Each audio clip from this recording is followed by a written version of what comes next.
Hello everyone, welcome to. जैसे कि आप सभी को पता है कि हम हमारा पॉलिटिकल साइंस का टॉपिक शुरू किया हुआ है, द सोवियत सिस्टम। और ये वाला टॉपिक हमारे पहले ही chapter the end of bipolarity में आ रहा है और हम हमारी पहली बुक द वर्ल्ड पॉलिटिक्स कर रहे हैं। द सोवियत सिस्टम का पिछली वीडियो में हमने इंट्रोडक्शन किया था।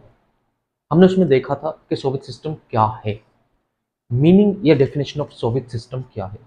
आज की इस वीडियो में आपको और भी ज़्यादा डिटेल में सारा कुछ कवर हो जाएगा। तो हम शुरुआत करते हैं बिना टाइम गवाए, हम शुरुआत करते हैं हमारे आज के टॉपिक की। The Soviet union became a great power after the second world war. ये बोल रहे हैं कि सोवियत यूनियन जो है वो एक ग्रेट पावर बन गई थी। वो एक ग्रेट पावर बन गई थी कब? वर्ल्ड वॉर टू के बाद। ठीक है, वर्ल्ड वॉर टू किन में हुई थी? वर्ल्ड वॉर टू हुई थी एक तो यूएसएसआर में, और एक वर्ल्ड वॉर टू मतलब जिन भी कंट्रीज में हुई थी वो उसके बाद कोल्ड वॉर किन कंट्रीज में हुई थी? वो दो कंट्रीज में हुई थी, एक तो यूएसएसआर था और एक यूएसए था। ठीक है, अब उन दिनों में कहने का मतलब वर्ल्ड वॉर टू के बाद दो पावर्स ऐसी थी जो पावर में आई थी। दो देश ऐसे थे जो सुपर पावर बने थे, एक तो था सोवियत यूनियन जिसको हम यूएसएसआर भी बोल देते हैं, और एक था USA.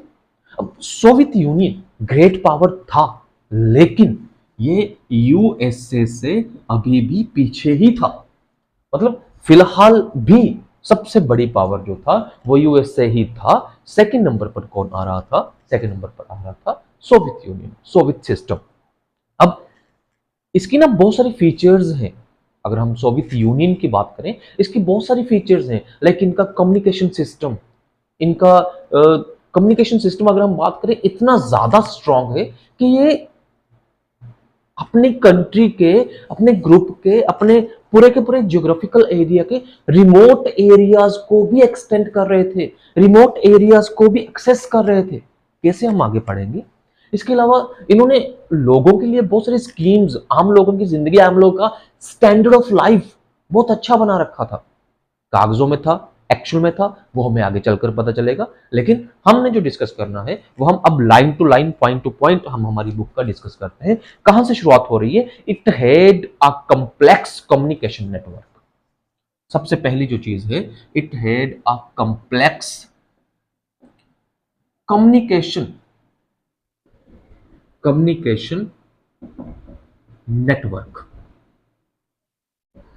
Communication, what you mean by communication? Communication मतलब अपना मैसेज कहीं दूसरी ओर पहुंचाना, एक दूसरे से बातचीत करना, मैसेजेस को स्प्रेड करना।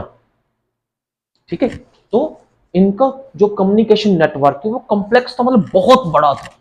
अब उसमें हम टेलीफोन की, फैक्स की, मोबाइल्स अगर उस टाइम उनकी कंट्रीज में थे तो, अदरवाइज हम बात कर सकते हैं पोस्ट ऑफिस की, या फिर हम बात कर सकते हैं कि उनका जो रेलवे नेटवर्क था, उनका जो रोड नेटवर्क था वो बहुत बड़ा था, कॉम्प्लेक्स था। बल्कि वो बहुत आसानी से एक जगह से दूसरी जगह अपनी कंट्री में, अपने पूरे के पूरे यूएसएसआर ग्रुप में, ज्योग्राफिकल एरिया में पहुंच सकते थे। ठीक है, उसके बाद हमारे पास आ रहा है, इनके पास क्या था? Vast energy resources. इनके पास सो मेनी एनर्जी रिसोर्सेज थे, वास्ट एनर्जी रिसोर्सेज। मतलब कि इनकी अपनी ही जमीन में से बहुत सारे एनर्जी रिसोर्सेज थे जो वो निकल रहे थे। नेक्स्ट हमारे पास आ रहा है कि कौन कौन से एनर्जी रिसोर्सेज, तो यहां पर मेंशन है ऑयल हो गया, आयरन हो गया, स्टील हो गया। ठीक है, इसके अलावा मशीनरी प्रोडक्शन होगी इनकी। मतलब कि अगर हम बात करें, इनकी ट्रांसपोर्ट इतनी ज्यादा स्ट्रांग थी, जैसे मैंने पहले भी बात की है, इनकी ट्रांसपोर्ट इतनी ज्यादा स्ट्रांग थी कि ये अपने रिमोट एरियाज में भी पहुंच सकते थे, वो भी एक अच्छी एक्सेसिबिलिटी के साथ। अब यहां पर बात ये बन रही है, क्वेश्चन ये बन रहा है कि रिमोट एरिया क्या होता है? रिमोट एरिया क्या होता है? रिमोट एरिया वो वाले एरिया को हम बोलते हैं जो ऑलमोस्ट हर तरह के लोगों से अनटच होता है, जहां पर कोई नहीं जाता। लाइक अगर हम हमारी इंडियन कंट्री की बात करें, हम हमारा पूरे का पूरा इंडिया में हम घूम सकते हैं, फिर सकते हैं, हर जगह जा सकते हैं, लेकिन क्या इजीली लद्दाख के लास्ट जो गांव है, विलेजेस हैं, वहां तक हम पहुंच कर सकते हैं, बहुत कम लोग हैं। तो लद्दाख वाले एरियाज को हम रिमोट एरिया कह सकते हैं। वहां तक रिसोर्सेज पहुंचाना हमारे लिए कितना मुश्किल काम होगा। लेकिन ये क्या करते थे, ये अपने रिमोट एरिया में भी इनकी एक्सेसिबिलिटी जो थी वो बहुत अच्छी थी। अगर हम इनकी डोमेस्टिक कंज्यूमर सिस्टम की बात करें, अगर हम इनके डोमेस्टिक इंडस्ट्रीज की बात करें, तो इनके यहाँ इंडस्ट्रीज, डोमेस्टिक इंडस्ट्रीज, इनके यहाँ इंडस्ट्रीज इतनी ज्यादा स्ट्रांग थी, इतनी ज्यादा बड़ी थी, या इतनी ज्यादा थी कि ये एक पिन से लेकर, छोटी सी पिन से लेकर एक बड़ी कार तक हर एक चीज को ये अपनी कंट्री में प्रोड्यूस करते थे। हर एक चीज को, हर एक चीज की प्रोडक्शन जो है इनकी अपनी कंट्री में होती थी। मतलब इमेजिन कि इनका नेटवर्क कितना बड़ा होगा, इमेजिन कि इनके सोर्सेज कितने बड़े होंगे। उनका कम्युनिकेशन नेटवर्क बड़ा है, इनका एनर्जी रिसोर्सेज बड़े हैं, इनकी इंडस्ट्रीज बहुत बड़े लेवल पर है। इमेजिन। अब अगर हम आगे बात करें कि इतना ज्यादा कुछ होने के बावजूद भी ये वेस्टर्न कंट्रीज से, मतलब कि यूएसए से कंपीट नहीं कर पा रहे थे। इनकी क्वालिटी फिर भी यूएसए से कम थी।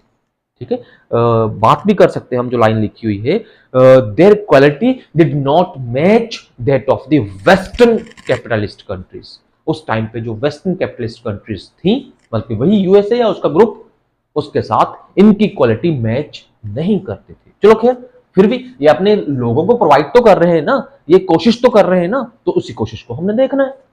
आगे हमारे पास क्या टॉपिक आ रहा है, Soviet state insured a minimum standard of life. Important, very very very important. Soviet system जो है, इन्होंने minimum standard of life ensure कर रखा है अपनी कंट्री के लोगों के लिए। मतलब कि हर बंदे को एक अच्छा स्टैंडर्ड ऑफ लाइफ प्रोवाइड किया जाएगा, एक अच्छी लाइफ उनको प्रोवाइड की जाएगी। अब अच्छी लाइफ कैसे होगी? अच्छी लाइफ ऐसे होगी कि भाई खाने को चाहिए हम देंगे, काम चाहिए हम देंगे, रहने को घर चाहिए हम देंगे, बीमार हो गए दवाइयां चाहिए हम देंगे। इसी को हम एक अच्छी लाइफ देंगे ना, इसको हम एक अच्छी स्टैंडर्ड लाइफ कहेंगे ना। तो सोवियत सिस्टम ये प्रॉमिस करता था अपने लोगों से, the Soviet state insured a minimum standard of living for all citizens. और आगे द गवर्नमेंट सब्सिडाइज्ड, गवर्नमेंट बहुत सारी सब्सिडीज देती थी बेसिक चीजों के ऊपर। और वो बेसिक चीजें कौन सी हैं? इनकी हेल्थ, इनकी एजुकेशन, इनकी child care and other welfare schemes. समझ में आया? आगे क्या लिखा है, देयर वॉज नो अनएम्प्लॉयमेंट, कोई भी बंदा बेरोजगार नहीं है, सबको काम मिलेगा, सबको नौकरी मिलेगी, सबको पैसा मिलेगा। There is no unemployment. Imagine, जहां पर इतना कुछ हो, वहां पर हमें टेंशन किस बात की है भाई, है ना? मौजां ज रखेंगे। खैर, state ownership was dominate form of ownership. यहां पर आकर एक छोटा सा चेंज आया, और वो चेंज ये है कि each and everything was controlled by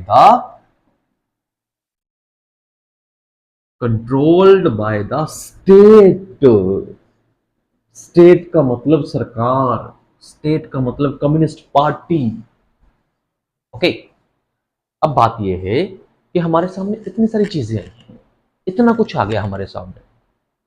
I think हम यहां पर आकर कह सकते हैं कि यार इनकी सरकार कितनी अच्छी है, कितना कुछ प्रोवाइड कर रही है, कि बंदे को कोई टेंशन ही नहीं है।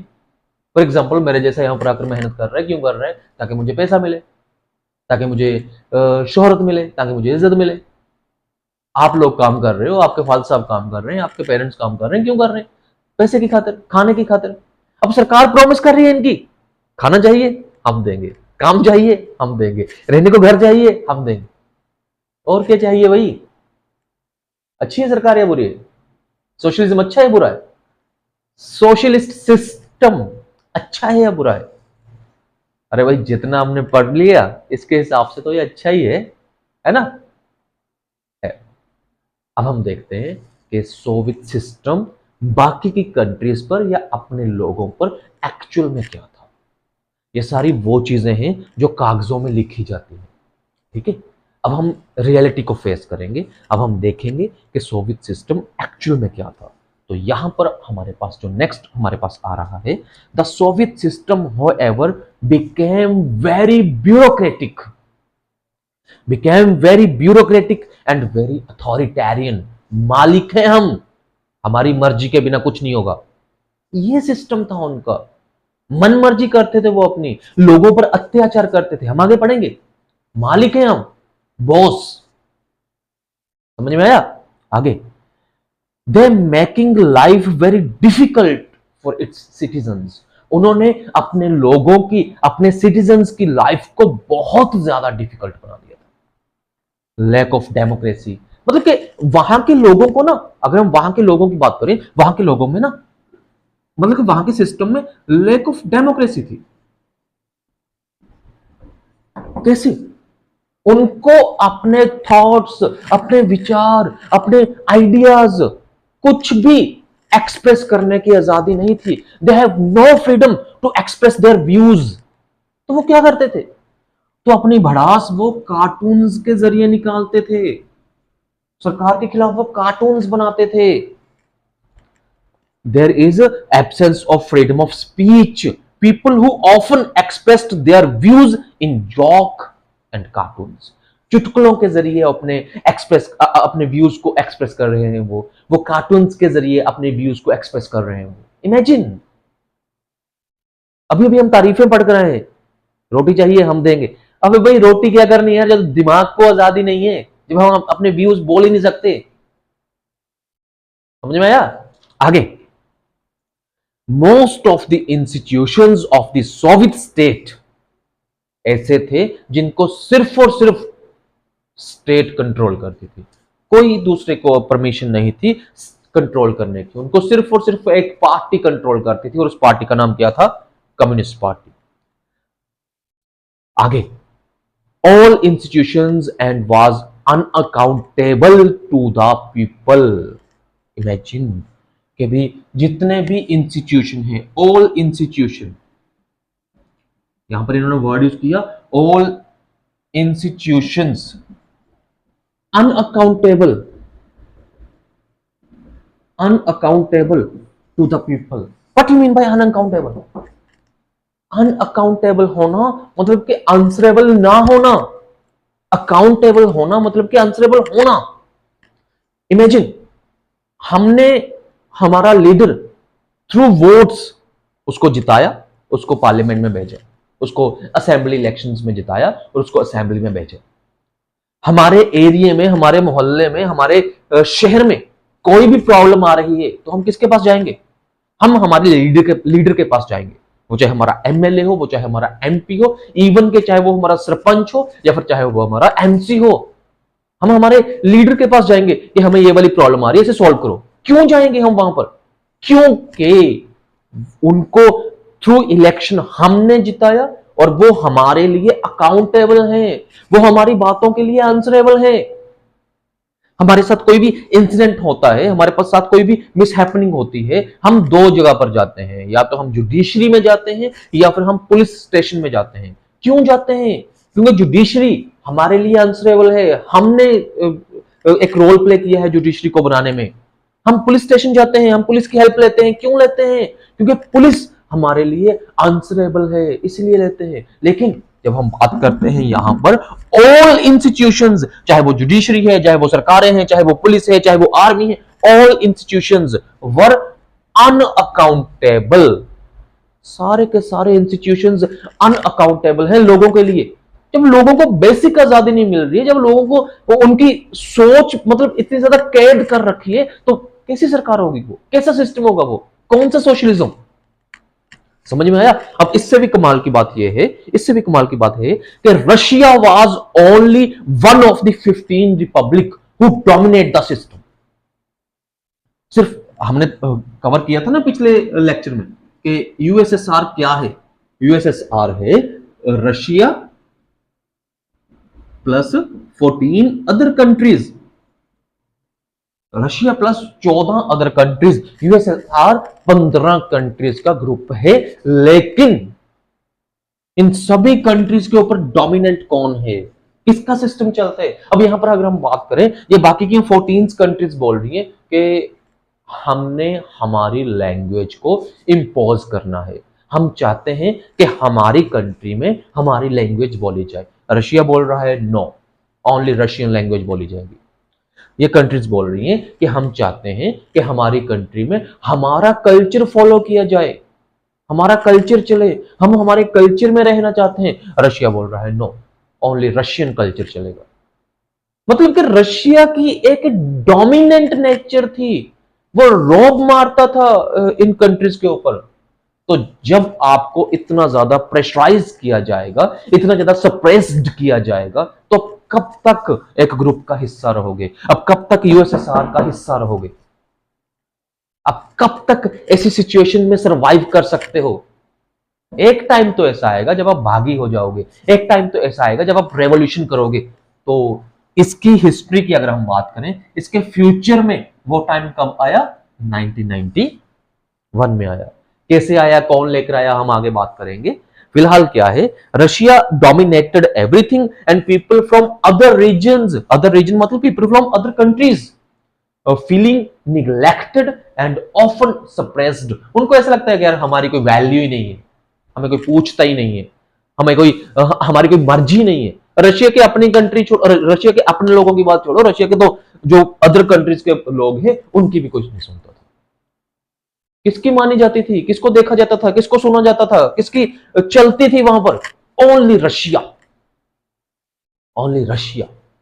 आगे अगर हम आर्म्स रेस की बात करें, अगर हम हथियारों की बात करें, हथियारों के चलते हुए रशिया क्या था? हथियारों के चलते हुए रशिया था the Soviet Union managed to match the US from time to time but at great cost.